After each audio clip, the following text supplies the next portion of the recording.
Bonjour et bienvenue dans cette vidéo. Je vais vous présenter mon fichier de suivi des semis pour l'année 2021. Donc c'est un fichier Excel que j'ai fait en 2019 avec différents critères. Certains critères que je n'utilise plus parce que maintenant j'ai la connaissance, mais ça s'était mis, donc je le laisse. Donc ce fichier se compose de plusieurs pages: programme, variété, calendrier, sélection des graines, suivi des plantations, plan au potager, suivi des semis, référence volume. Donc la première page, c'est la page programme dans laquelle j'ai sélectionné différents critères, différents types de graines qui vont être repris après en menu défilant dans les différentes pages. Donc j'ai la liste des graines, différents types de graines, poivrons, radis, salades, les tomates, différentes variétés de tomates.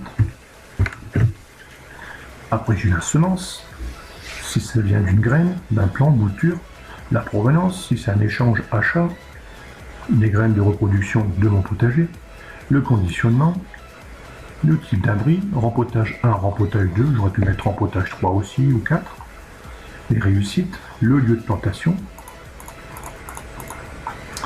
l'abondance, la conclusion, la route, c'est-à-dire l'emplacement dans lequel je vais mettre le plan dans mon potager. Et là une information type, si c'est un légume type racine, type fruit, type feuille, fleur. Donc là, ici, ce sont des cellules qui sont vierges, dans lesquelles je peux rajouter différents types de critères. Donc, la page numéro 2, présentation de la variété. Donc les graines, j'ai mis ça en place.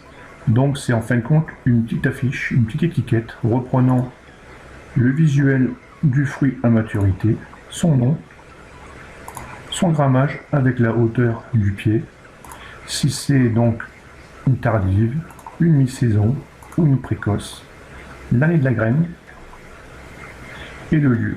Mon petit potager amateur, donc ça vient de mon jardin. Donc, et répertorier différents types de graines. Donc pour faire ça, ça prend quand même pas mal de temps.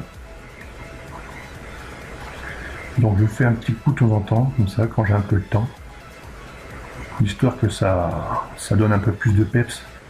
Après, ce que je fais, du coup, je les mets dans des petits sachets et j'ai mes graines, donc avec la variété, tout est repris. Au moins, quand je veux sélectionner une graine, je sais à peu près quelle sera sa taille, quelle sera sa couleur à maturité, et ça me permet en même temps de faire un peu de couleur dans le potager. Bon. Donc après, j'ai une page calendrier des semis. Donc j'avais mis en place en 2019 pour me donner un petit peu les dates, quand est-ce qu'il fallait que je déclenche un petit peu les semis ou pas, voir un petit peu les récoltes. Donc elle est composée simplement, ici donc le nom des variétés, si c'est un type fleur, la faculté germinative, 5 à 6 ans, la température des semis, voilà, donc différents éléments que vous retrouvez, que tout le monde a un petit peu chez soi. Date de levée, date de maturité, et ici donc le petit calendrier. Voilà. La sélection des semis, donc en fin de compte ça se passe comme ça. Je prends cette variété et là j'ai un menu défilant et je sélectionne et je me dis tiens, aujourd'hui, cette année, je vais sélectionner ça et ça. Voilà, c'est ce que je vais faire comme couleur. Donc je me fais ici une liste. Là c'est le nombre de graines qui logiquement devrait être le nombre de plants. Donc comme j'ai un petit potager, je n'ai pas besoin de beaucoup de plants. Donc là c'est le type de graines, la route, si c'est par route ou si c'est par la route ou pas, simplement si je fais une route ou bien si je vais les semer par plan. Semi-terre, soit en semis directement en terre, ma parcelle, le type de ma parcelle, comme là ça sera potager 1, voilà. Et là le code du plan, donc le code de plan c'est le numéro 9, c'est-à-dire que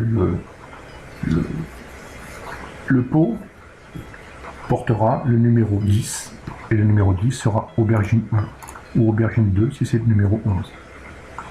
Ici donc est repris la variété avec la date de semis, la date de rempotage, la date de mise en terre. C'est pour me donner à peu près une idée, savoir si cette année j'ai planté un peu plus tôt, un peu plus tard, j'ai eu mieux de réussite, le plan était plus beau. Voilà, c'est un petit suivi. Après une date de floraison, date de conso, bon ça c'est ce que j'avais mis en 2019, mais je l'utilise plus. Et je reprends après le deuxième critère, si éventuellement je fais une deuxième semis ou une troisième semis.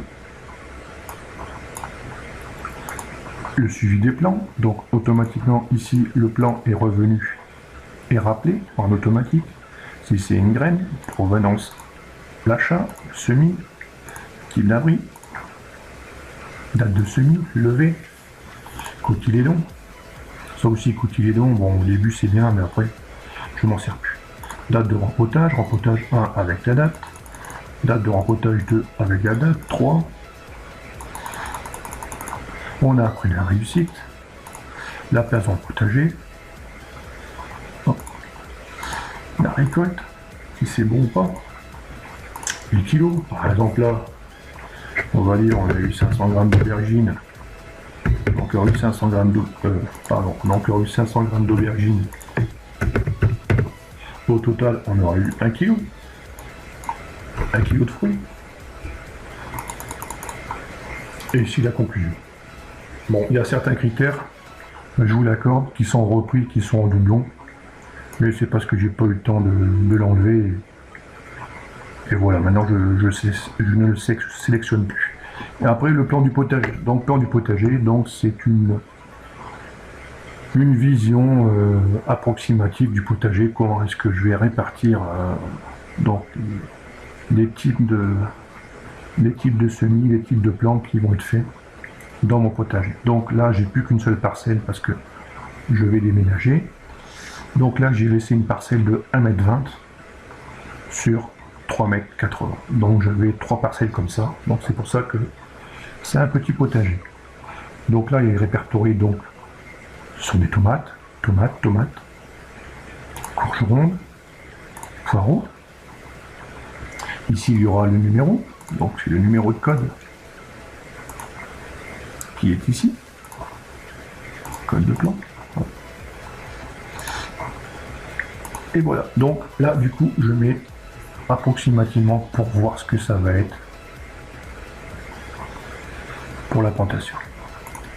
Le suivi des semis, donc j'essaie de voir aussi un petit peu ce que je sais mais ce qui lève. Donc j'ai fait un petit suivi avec donc là, le contenant, par exemple ici ça sera repos ou ça sera ma serre chauffante, donc type de plantation, donc voilà. Le nombre de graines que j'ai mis, ici par exemple j'ai une graine qui est levée, je vais mettre la date. Ici j'ai une autre graine qui est levée, je mettrai la date dans une semaine ou un peu plus tard ou quoi, n'importe. Et ce qui fait que, en fin de compte, j'ai ici à la fin un petit suivi au niveau de ma serre chauffante guirlande. Donc aubergine, si ça se passe comme ça, c'est-à-dire que sur 5 graines, j'en ai eu 2 et j'ai eu 40% de réussite de germination. Voilà.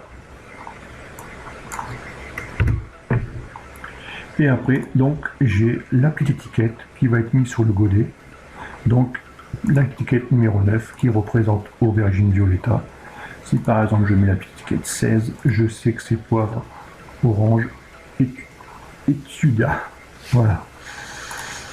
Voilà, donc la présentation est terminée. Bon, je sais que pour certains c'est peut-être un petit peu trop d'informations pour pas grand chose.